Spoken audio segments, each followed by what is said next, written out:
La cote de crédit du Québec est abaissée et passe de AA- à A+. Aujourd'hui, le premier ministre du Québec, François Legault, défend ses politiques économiques, mais dans les faits, c'est à peu près la pire nouvelle qu'un gouvernement puisse recevoir. J'en discute avec l'économiste Daï Diallo du Conseil du patronat du Québec, vice-président. Bonsoir, Monsieur Diallo. Bonsoir. Alors, la dernière décote semblable au Québec remonte à 1993, donc à peu près 30 ans. Est-ce que vous êtes surpris par celle-ci?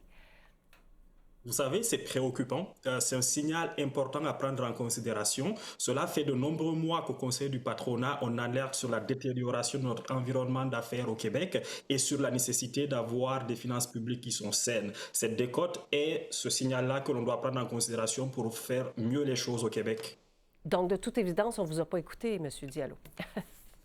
Ça a été compliqué parce que vous savez, on a un environnement d'affaires où notre démographie au Québec fait en sorte qu'on a besoin, par exemple, d'une immigration de travail qui puisse aider nos entreprises à mieux faire. Ça n'était pas ce qui est arrivé dans les derniers mois. Ça a un impact, par exemple, sur la croissance économique, sur la possibilité de nos entreprises de faire des affaires. Ça a un impact sur nos finances publiques. Et malheureusement, on vient de le voir, cette décote est la preuve qu'il faut que l'on fasse les choses différemment. Bon.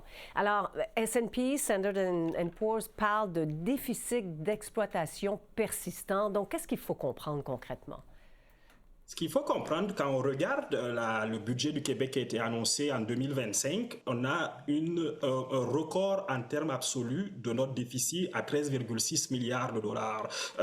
Le gouvernement a présenté un plan de retour à l'équilibre budgétaire qui a été jugé par de nombreux observateurs comme peut-être peu crédible, peut-être un peu trop optimiste. Donc, il va falloir faire en sorte que ce retour à l'équilibre budgétaire prenne moins de temps que ce qui a été annoncé et que l'on puisse avoir vraiment en place des mesures qui nous permettent d'atteindre nos objectifs financiers. Bon, donc, Québec paiera plus cher pour emprunter, c'est ce qu'on comprend. Qu'est-ce que ça change pour les contribuables?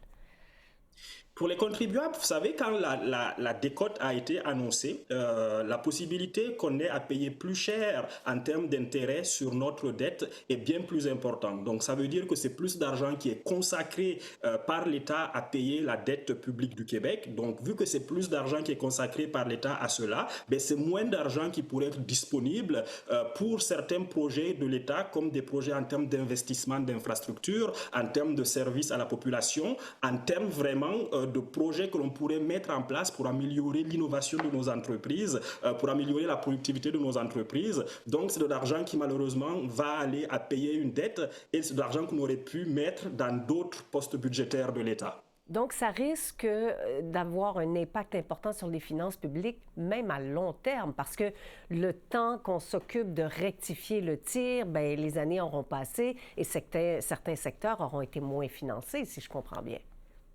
Exactement. Puis en ce moment, on est dans cette situation-là où, avec les défis de l'administration Trump, notre économie a besoin vraiment d'un coup de pouce pour permettre à nos entreprises d'être beaucoup plus productives. Quand on pense à certains secteurs comme ceux aujourd'hui de l'aluminium, comme ceux du bois d'œuvre, il faut vraiment qu'il y ait des investissements pour permettre à ces secteurs-là de pouvoir passer le cap. Donc, si la situation se détériore en termes de finances publiques, on aura moins de possibilités d'avoir les atouts nécessaires pour permettre à nos entreprises d'être plus compétitives dans cet environnement économique actuellement qui est en pleine transition et qui est extrêmement difficile pour les entreprises.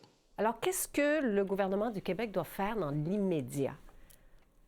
Dans l'immédiat, il faut faire des choix. Vous savez, il faut faire des choix d'une certaine manière où le gouvernement doit prioriser vraiment les projets d'investissement les plus productifs, les projets d'investissement qui permettent à nos entreprises d'être plus innovantes, les projets d'investissement qui permettent à nos entreprises d'être beaucoup plus productives, parce que c'est là où le bas blesse au Québec et au Canada. Mais aussi, vous savez, il y a d'autres choses que le gouvernement peut mettre en place pour permettre aux entreprises de bénéficier de meilleurs environnements d'affaires et donc, d'une certaine manière aussi, d'améliorer nos finances publiques. Et ça, c'est quoi? C'est qu'on fait face souvent à un fardeau réglementaire qui est très important auquel doivent faire face les entreprises.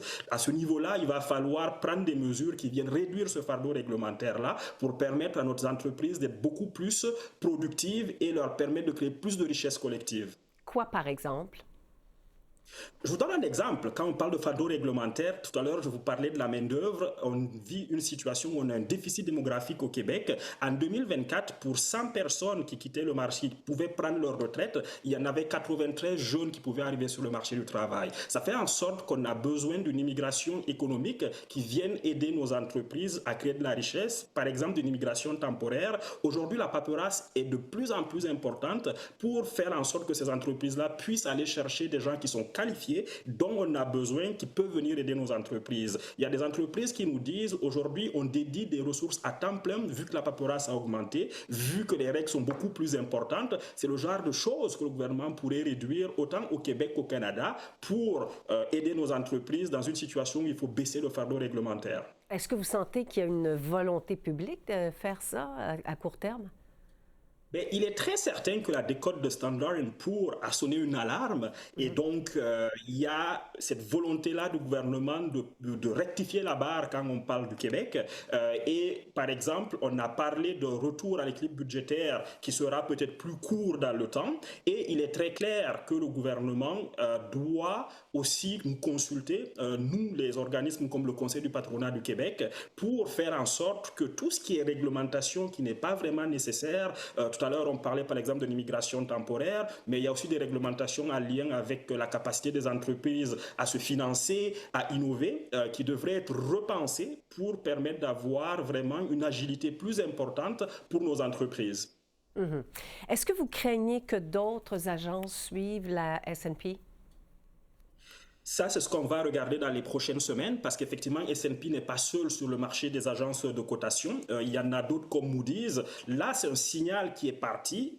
Il va falloir que très rapidement, nos gouvernements s'asseyent autour de la table pour pouvoir trouver des solutions. Nous, on va rester très vigilants. On va continuer à proposer des possibilités d'allègement réglementaire, des possibilités de choix entre les différents types d'investissements que l'on pourrait faire qui permettent d'aller beaucoup plus loin en tant qu'économie. Il va falloir vraiment rester vigilant pour voir qu'est-ce qui va se passer, mais dans un environnement international qui est extrêmement compliqué, il va falloir prendre les meilleures décisions possibles en tant que gouvernement pour faire en sorte que nos finances publiques deviennent plus saines. Parce que non seulement c'est une mauvaise nouvelle pour tout gouvernement, et dans ce cas-ci pour le Québec, mais ça arrive également à un bien mauvais moment. Un très mauvais moment parce que, comme vous avez pu le voir, avec ce qui se passe aux États-Unis, la possibilité pour nos entreprises d'exporter aux États-Unis, de continuer à faire des affaires de manière assez facile se réduit. Donc, le gouvernement est là aujourd'hui pour aider nos entreprises à faire face à cette tempête-là. Et très clairement, ce n'est pas le moment pour qu'il y ait une réduction de sa capacité à agir, de sa capacité à aider nos entreprises à faire face à la tempête et aussi à trouver des solutions pour être beaucoup plus innovantes et productives à court et moyen terme. Monsieur Diallo, merci d'avoir répondu à nos questions sur le sujet aujourd'hui. Merci beaucoup à vous. Au revoir.